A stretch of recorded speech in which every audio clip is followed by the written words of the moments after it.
I draw my inspiration from various aspects of literature that I enjoy. So for this particular example, when it comes to the whale's stomach, I've described it as a Lovecraftian vampire story. It hits similar beats to the stories of H.P. Lovecraft, the story of an academic being followed by a pair of impossibly complicated creatures, and then at the end the main character goes insane and ends up in either a mental asylum or a graveyard. In this case, with Deborah McCannon, she doesn't end up in either. She doesn't get the benefit of that.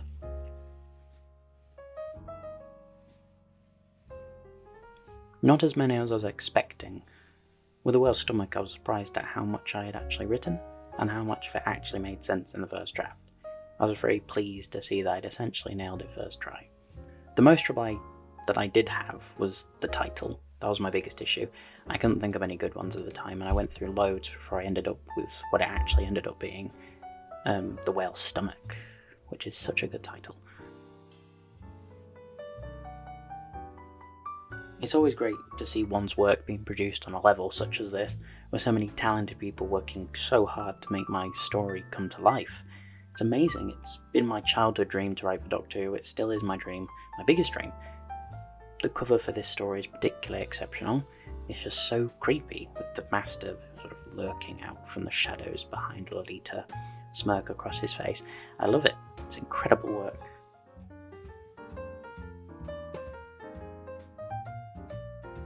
Hello, I have a lot of names. I usually go by Corvi. I'm doing the illustrations for The Whale's Stomach. I've got a few questions here to answer.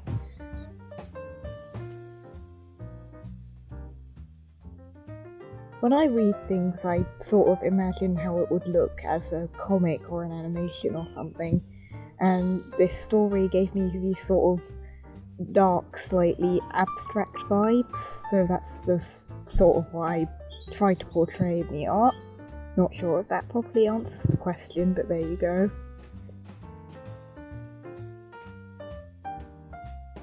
The author came to me one day, basically said, I need some art for this story, would you be able to do it? And I was like, yeah, sure.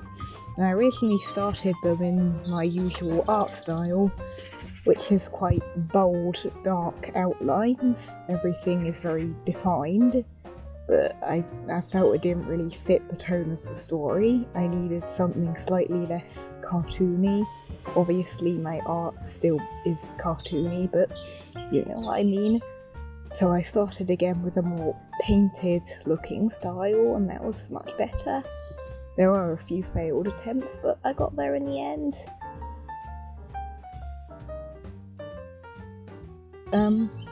He's quite fond of the second one, apparently, with Debbie entering the baby's room. According to him, it's very creepy. I'm quite proud of that.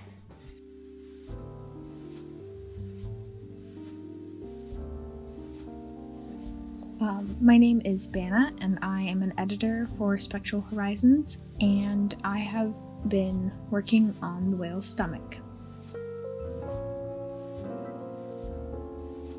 My family has been working in the music industry, doing engineering work, mastering work, all sort of recording work, all sorts of stuff my whole life. And in the past year, I have found myself naturally drawn, I guess it's naturally, I found myself drawn to that world more than ever, and I just started playing around with some stuff and found that I really liked it. Some of the first things I did were messing around with songs, taking a screen recording and putting it into iMovie and just chopping things up and changing the speeds of different parts of the songs and making everything go all wonky. It's something I still do just because it's so ridiculous. Obviously it's not great sounding and it's very choppy, but it's such fun to play around with, even though it's not like good editing. And then I also did some video and audio editing for school projects and stuff just over the years, and especially over the past year during quarantine. Currently, I'm using GarageBand. In the past, when I started, I was using just iMovie, which is not good for audio editing. But I'm working on learning and getting Pro Tools because that's more professional and, from what I've seen, just easier to use. With any audiobook, it can sometimes be difficult to get imagery across, but with the help of background music and Foley, all these little details that go into it can really bring it to life. With a good actor, good writing, anything can be brought to life and made wonderful and pleasing to the listening ear, even if it's an extremely drab, badly written story. And so having a really well-written, very chilling, wonderful story read in such a gorgeous way with the amazing music and Foley, really everything coming together, there wasn't much of a challenge. It was just getting all the pieces together and putting them where they needed to go, and then it all just came to life and was amazing. Her train of thought was lost when she scanned the room once more. Everyone in the room was chatting to each other, enjoying each other's company in the presence of reporters and lots of alcohol. No one was looking at her except for one person. Or at least she thought it was a person. They could have been a statue due to how still they were standing. And they were staring directly at her. She couldn't see their face, but she knew they were looking. Through a thin, red ballroom mask with a pair of white, pale eyes at the other side of the room. Just staring, never seeming to blink at all. They wore a suit, jet black with a deep, blood-red waistcoat underneath, all quite gothic compared to her fairly modern dress sense. She glanced about them, hoping to make any other deductions. His hands were all scarred over, all black and crusted over with red, sharp streaks, as if they had recently been handling a very hot flame. They were not close enough for Debbie to see anything, only the suit, the mask, the mangled set of hands, and of course, those eyes. Brown irises sparkling through white, pale spheres within dark, shadowy sockets. It made her feel very uneasy.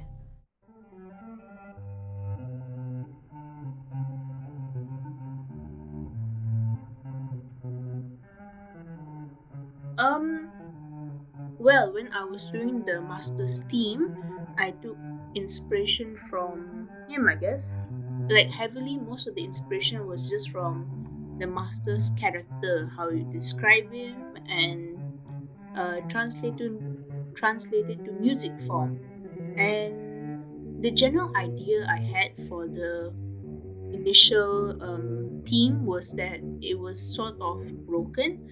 I'm not too sure how to describe it, but alright. So imagine you have maybe a vinyl record, and let's say it was to shatter or break, and then for some reason, God knows what, you decide to reconstruct it and use it again, so you can play again. It may sound like the original song before it was shattered, but there's always something that's missing from it. I suppose I'm trying to say, like, there's something in the music you will notice is not there anymore. It's kind of it is disconnected, I suppose. That was my initial thought when doing the master's theme. Actually, I didn't have a process at first, so I was most of it. I was kind of just experimenting around with it. I would usually start with the bass for the theme, and then or anytime music, and work from there. Adding more things to overlay the bass. It mostly consists of me editing and just playing around with it, I guess, because most of the time it was just me editing clips together so it didn't sound so disconnected from the bass and not out of tune.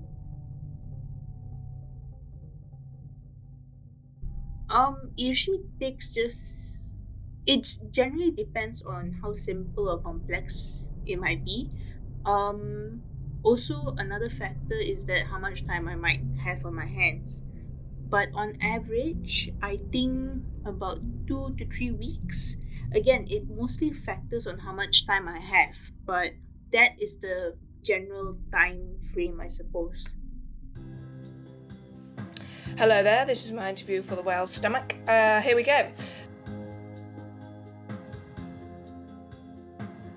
It's a fantastic story, it's a really great script, and it's a really great story to compose for, so the inspiration is sort of just lying there, and when you're assigned something, you want to encapsulate it the best you possibly can. So, especially I like the complex characters, you know, the way Debbie goes from trying to run for Prime Minister, then choking at the end. That's either amusing or grim, whichever way you want to think about it.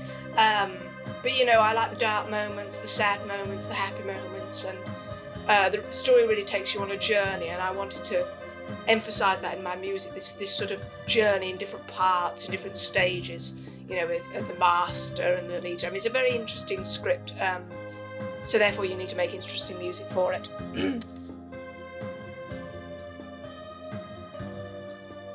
The process of writing a piece, well, this is interesting. It really depends on which piece you're doing, because if you're doing just a piano piece, you're just noodling around on the piano, or noodling around on the guitar if you're doing a guitar piece, and just thinking about the chord progressions and the melodies you could possibly do. But if you're trying to build something up, you're constantly thinking about the bass part, the drum part, the string part, the harpsichord part if it has one, the timpani. You know, and I really like that. I really like thinking about what other things can play to really make it the most full sounding piece that I possibly can. Well, it depends really, because if you're just doing a piano or a guitar piece, it can take half an hour to compose. But if it is a piece with loads of different parts, crescendos, different instruments playing at the same time, well, you know, that can take weeks really. Yeah, I mean, it has taken weeks, especially to record. The actual writing process probably doesn't take weeks. Certainly doesn't for me. But for other people it might. Designing the opening sequence. Now, this is an interesting question because I'm not too sure what you mean about this, but if I was to design the opening sequence for The Whale's Stomach, well, I'll have staccato violins, thank you very much, because introducing Debbie's character is a very important part of the story because she is the protagonist, and sort of that happy-go-lucky kind of thing. I mean, she's a very interesting character, very relatable, so you want relatable music and things like that. But if I was to design the opening sequence for Doctor Who and the opening theme, well, of course, a Doctor Who fan and a music fan always thinks about this. But the Doctor Who theme needs a crescendo, quite frankly. It needs one. I've always thought this. And what I think is that if it had a crescendo in that sort of bit, when it starts getting going with timpanis and strings, it would really add to the piece, and that's what I'd do. But anyway, thank you very much. It's been a real privilege being part of this, and I hope to continue. I really do. It's a really great script, and there's many other good scripts in Spectral Horizon, so I really do. I really am grateful about this. So thank you very much, and cheerio.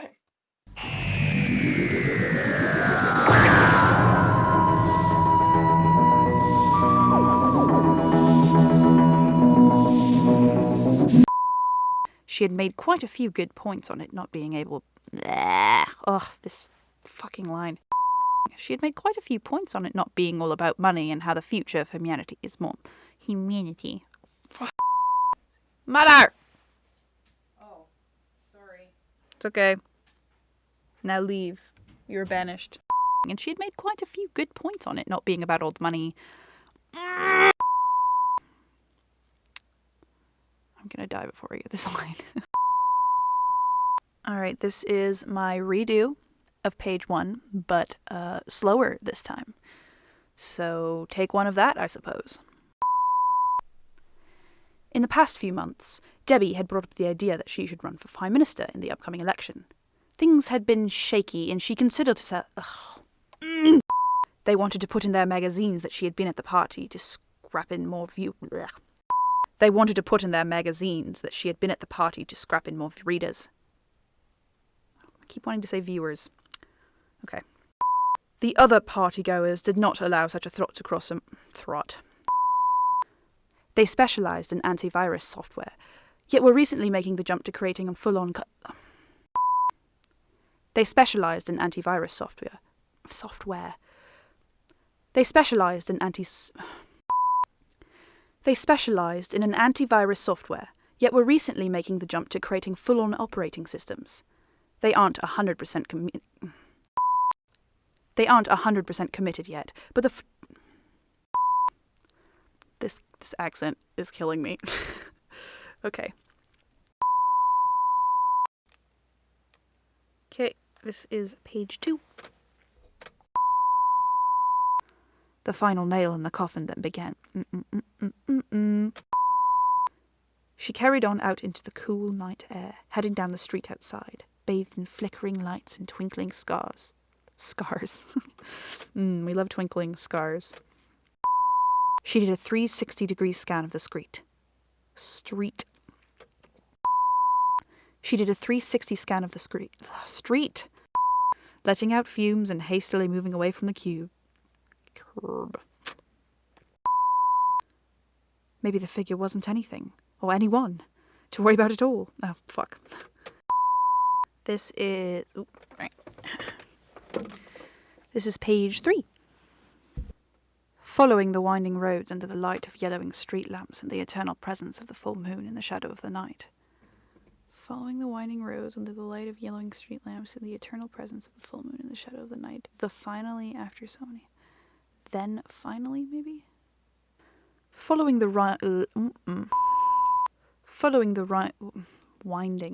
winding. Then finally, after so many hours of driving in a heightened state of panic, the only hope that it was all paranoia slowly beginning to shine brighter and brighter every second passed. Okay. Following the winding road under the light of yellowing street lamps and the eternal presence of the full moon in the shadows of the night. Then finally, after so many hours of driving in heightened states of panic, the only hope that it had all been paranoia slowly beginning to bright. Fuck! I hate this line. Okay, I can do it. Okay. The only hope that it was all paranoia slowly beginning to shine brighter as every second passed. Debbie's car pulled into her driveway. She opened up her car door and stepped out onto the path. She locked the door behind her, the adrenaline of panic still racing through her veins as a million... Debbie shouted back. She locked the door behind her, the adrenaline of panic still racing through her veins. It was meant to be a joke, but Debbie felt a shudder go down. Shudder. Oh, okay. We're good. This is page 6. Let's go. She stepped into the mouth of the wardrobe and emptied the belly of the room. She placed one foot on the floor of the room. Her head began to... She stepped into the mouth of the wardrobe and entered the belly of the room. She placed one foot on the floor of her... She stepped into the mouth of the wardrobe and entered the belly of the room. She placed one foot on the floor. Her head began to feel very...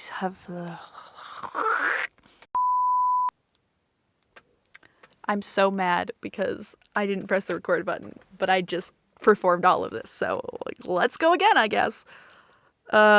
Page fucking 6. Nope, 7. Page 7. Okay. Fuck. Debbie had no clue what was going on in the slightest. So much had happened in the past hour. Retreating back to her keeping him talking plan, she might survive this long enough to escape. Okay, this is take 2 of page 7 and also some of page 6. Yeah.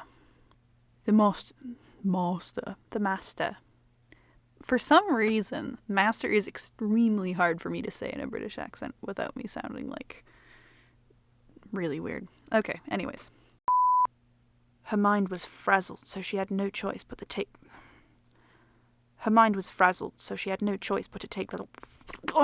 the weight off her legs.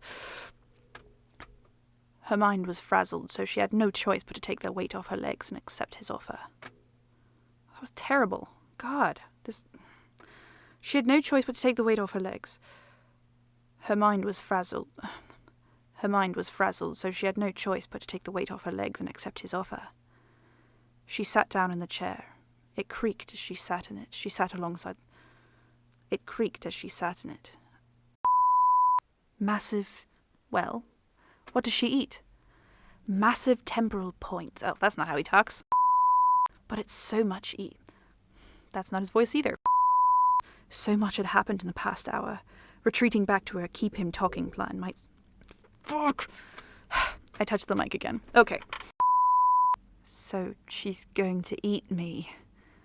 Debbie was keeping her gaze locked on the other door, ready to bolt when needed. Well...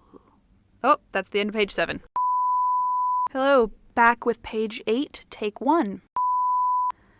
The master showed her the scanner feed. Founder of the McCannon Corporation, rich in the world of British I'm not that important. I help my planet the best I can. You don't have to do this.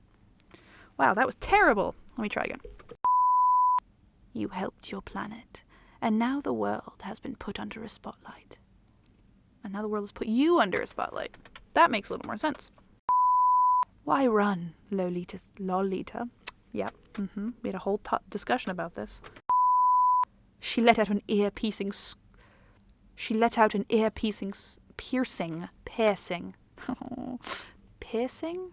ear-piercing screech. Wow, okay, well that was page 8 and 9. But I guess that means I'm done now. Holy shit.